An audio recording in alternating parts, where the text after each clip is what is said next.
Good morning, children. Welcome back to English class after successfully writing the unit test. I cordially congratulate every one of you for taking the learning process seriously, whatever be the situation. I feel this is the right time to teach this lesson as it gives answer for many questions in your mind about life. It is written by a great African writer.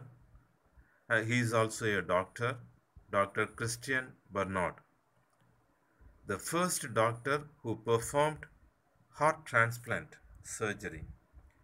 He was also a well known writer. He wrote 14 books and many articles in journals. The incidents he narrates in this lesson changed his thinking about life and the meaning of suffering and its result. In Celebration of Being Alive, written by Dr. Christian Barnard. Life itself is a celebration. We should feel happy for being alive. There are a number of people who suffer more than we do. When sufferings come in our life, we should face them boldly and overcome it and learn the purpose of that suffering. In this lesson, Dr. Christian Barnard depicts a particular incident which changed his total point of view on life. Look at the lesson. More and more, as I near the end of my career as a heart surgeon, my thoughts have turned to the consideration of why people should suffer.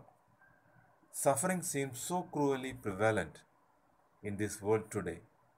Do you know that of the 125 million children born this year, 12 million are unlikely to reach the age of 1, and another 6 million will die before the age of 5, and of the rest, many will end up as mental or physical cripples. So, here he tries to find out the reason for suffering.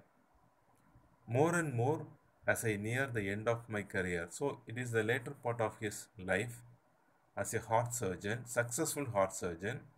As I said to you already, he was the first surgeon who has done heart transplantation.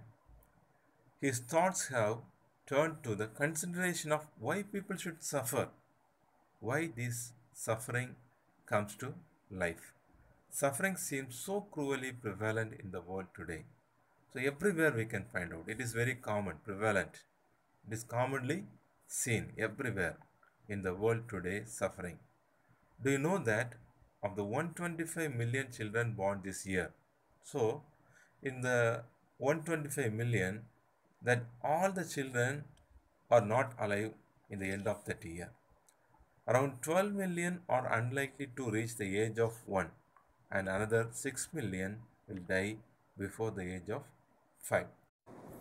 The remaining children also may have some sort of disability, maybe mental disability or physical disability, that is called cripples. My gloomy thoughts probably I had a few years ago. One minute I was crossing the street with my wife after a lovely meal together, and the next minute a car had hit me and knocked me into my wife. She was thrown into the other lane and struck by a car coming from the opposite direction. So, all these gloomy thoughts, sad thoughts coming to his mind, the main reason stem may be because of an accident he had a few years ago. So, one minute I was crossing the street with my wife after a lovely meal together. So, when he was walking along with his wife after a wonderful meal, a car hit on him and he fell on his wife and she was thrown to the other side of the lane. From opposite direction, a car came and it hit his wife, and both were admitted in the hospital. During the next few days in the hospital, I experienced not only agony and fear but also anger. I could not understand why my wife and I had to suffer. He could not understand why they have to suffer. What is the reason behind it? Whether it is their mistake or others' mistake or why they have to suffer. I had 11 broken ribs and a perforated lung. So his lung also damaged and his ribs also got broken. My wife had a badly fractured shoulder. Over and over, I asked myself, why should this happen to us?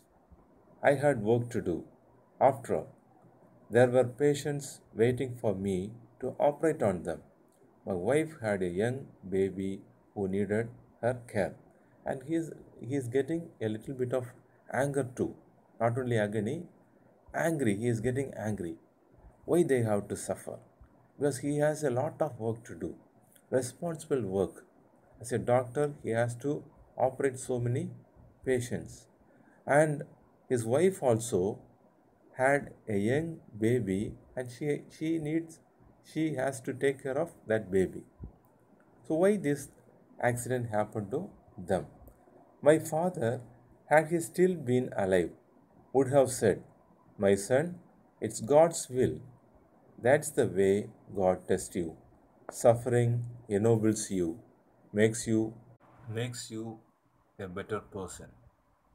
But as a doctor, I see nothing noble in a patient thrashing around in a sweat soaked bed, mind clouded in agony, nor can I see any nobility in the crying of a lonely child in a ward at night. So, as a doctor, he cannot see any nobility when the patients are suffering and they were moving around with pain, thrashing around in a sweat soaked bed, mind clouded in agony with pain. Nor can I see any nobility in the crying of a lonely child in a ward at night.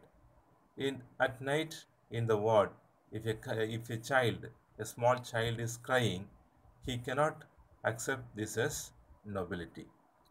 In those days, they didn't have sophisticated heart surgery.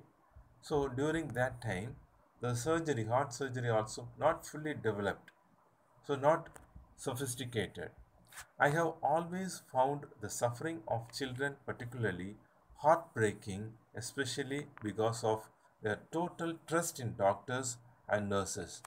The patient's parents, they completely trust the doctors and nurses, and when they are unable to treat them properly or unable to save their life, they feel so guilty. They believe you are going to help them. If you can't, they accept their fate. When the doctor or nurse is unable to help, the patient's parent or their patient itself, himself may accept the fate. So they go through mutilating surgery.